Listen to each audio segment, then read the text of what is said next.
is doing an outstanding job as a public servant for us, as the Sheriff of Frederick County, applying his views of the Constitution, protecting our Second Amendment rights, making sure our borders here, Frederick.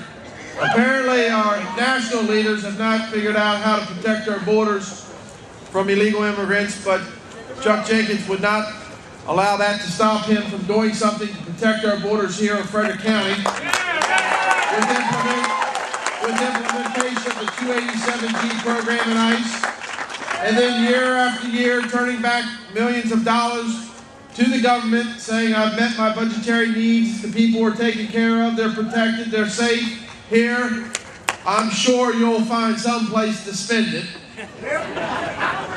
I want to welcome someone to the microphone that protects us and looks out for us, we the people, Sheriff, not citizen, Sheriff Chuck Jenkins.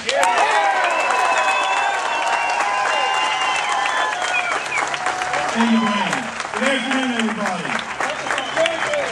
I want to thank all of you for coming out this afternoon to help us remember and think about September 11th, 8 years later, at this Take Back America rally. I think it's so important that everyone come out today to reflect the events of September 11, 2001, not to forget what this past 8 years of war is all about, and in many aspects talk about where we are today as America those 8 years later. First of all, I want to recognize the veterans in this crowd. Ladies and gentlemen, take off your hats, put down your umbrellas. Thank you for your service. I want to thank each American soldier, sailor, and airman that's currently serving our country around the world today, waging a war against this radical extremists. Thank you for your service. You know, this rally is part of a bigger movement across this nation to take America back, give it back to you, the honest, hard-working person, protecting the foundation of the Constitution and the sovereignty of the United States of America. It's a privilege to serve you as Sheriff. I'm here this afternoon speaking as your Sheriff, and I'll tell you this, one thing I've learned in my almost 3 years of service now is the Sheriff in America is probably the elected official that's closest to the people. I love coming to work every day. You've heard from Dr. Vittorello, probably one of the smartest individuals I've ever had the opportunity to meet, about medical care. You've heard about too many taxes, too much government spending, government takeovers and bailouts, forced in the wrong direction. And this is done outside of the constitutional powers granted to the executive branch, the office of the President, and the Congress. Very frankly, everything we've talked about here already has everything to do with the issue of national security in the United States of America and maintaining this country as a sovereign, secure nation. Let me just reflect 1 minute because I think it's appropriate. 9/11/2001, who was responsible for that? This nation was attacked by 19 members of Al-Qaeda, mostly Saudi radical Muslim extremists, orchestrated in a plan by Osama bin Laden, their American-educated leader. This was nothing more than a brazen act of premeditated mass murder. The death toll and the impact, 2,974 fatalities, included 246 fatalities on the 4 commercial airplanes, 2,603 deaths in the World Trade Center towers, 125 deaths at the Pentagon. Those numbers included 343 New York City firefighters, 23 New York City police officers, and 37 New York Port Authority officers. Today, 8 years later, 24 people remain unaccounted for. For those who died and suffered losses on 9/11, as a nation, we still mourn and share that loss. In addition, we suffered tens of billions of dollars in property damage. We were rocked. Our might was rocked. Our economy was staggered, crippling our transportation and causing Wall Street and world markets to collapse and devalue by $1.2 trillion. Think about that number a little later. Since 9/11, America has embarked on a mission to seek and destroy this radical Islamic terrorism around the globe in Operation Iraqi Freedom and Operation Enduring Freedom in Afghanistan. The cost so far in American lives, and this is what we're here to honor today: 5,148 military lives lost, 35,302 soldiers, sailors, and airmen wounded in action. To honor those who sacrificed their lives and wounded warriors who return with their lives changed forever, we owe each of them a debt of gratitude we can never repay.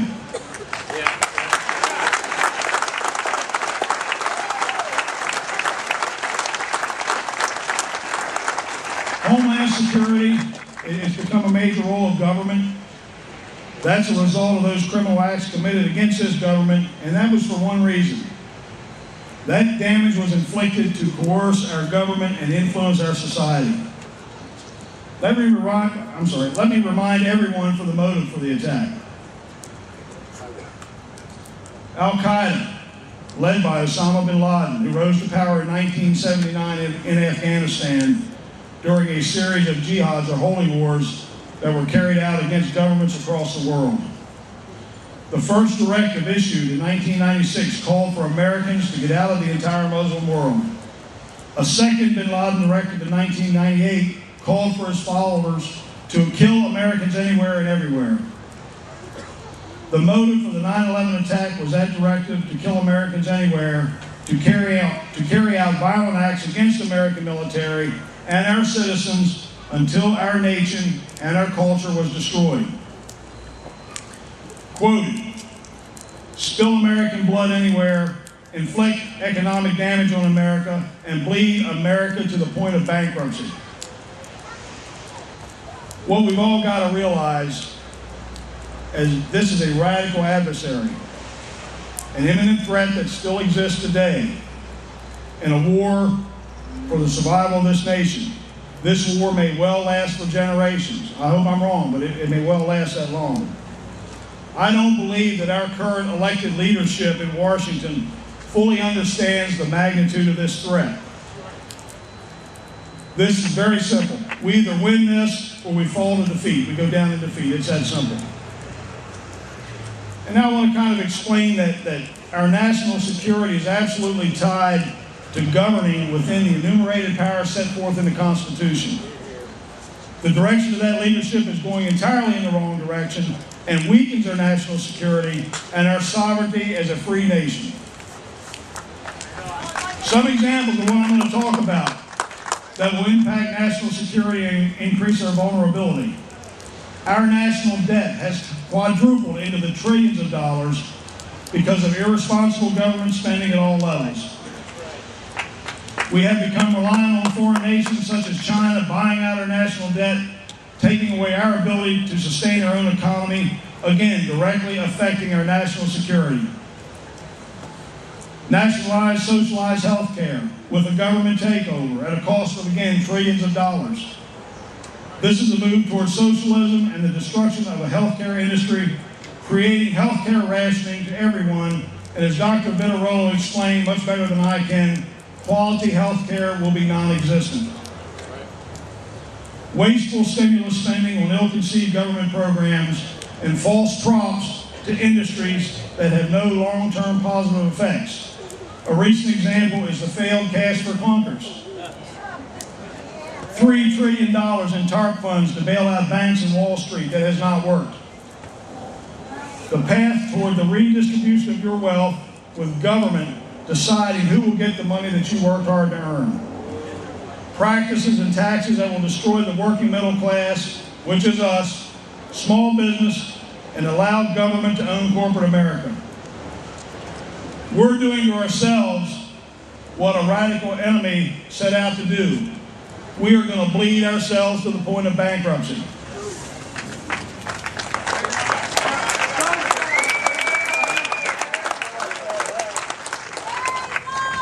Illegal immigration, again, directly tied to national security.